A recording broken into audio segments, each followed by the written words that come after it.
Bonjour, donc Thibaut Chervaz, je suis responsable projet au sein de Tri-Vallée, une entreprise basée à Albertville en Savoie. Et donc j'ai contribué à l'élaboration du projet de création d'une unité de méthanisation. Comment fonctionne votre unité de méthanisation? Donc vous voyez ici au fond une cuve de réception de matière. Donc c'est toutes les matières qui vont être à hygiéniser, c'est-à-dire pour éviter tout risque sanitaire, on les monte à 70 degrés pendant 1 heure. Donc toutes ces matières-là, elles sont d'abord stockées, puis envoyées un petit peu plus loin dans une cuve spécifique avant d'aller dans le process de méthanisation. Vous êtes donc ici au cœur de l'unité de méthanisation avec sur ma droite donc le digesteur, là où on a la principale production de biogaz sur le site.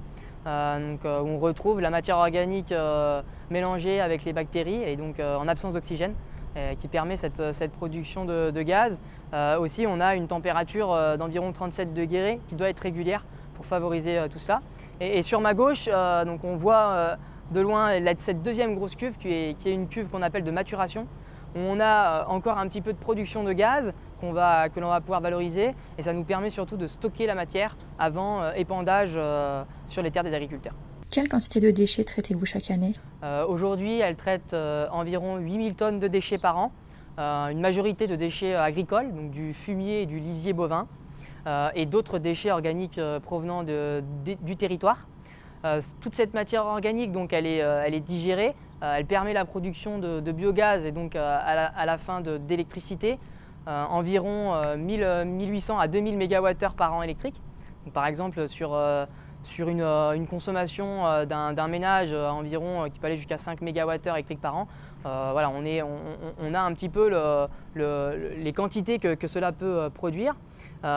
Et enfin, donc, il n'y a pas que de la production d'électricité, vous avez aussi une matière donc, qui s'appelle le digesta, qui est répandue sur les terres des agriculteurs.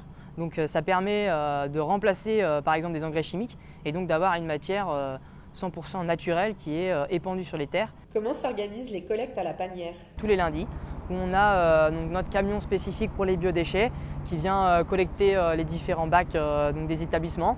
Et donc il est sur une tournée globale, et à la fin de sa tournée, donc il passe par tournon, vider directement l'ensemble des déchets donc, sur la cuve des intrants à hygiéniser que l'on a vu tout à l'heure, afin d'être traité et valorisé via production d'énergie.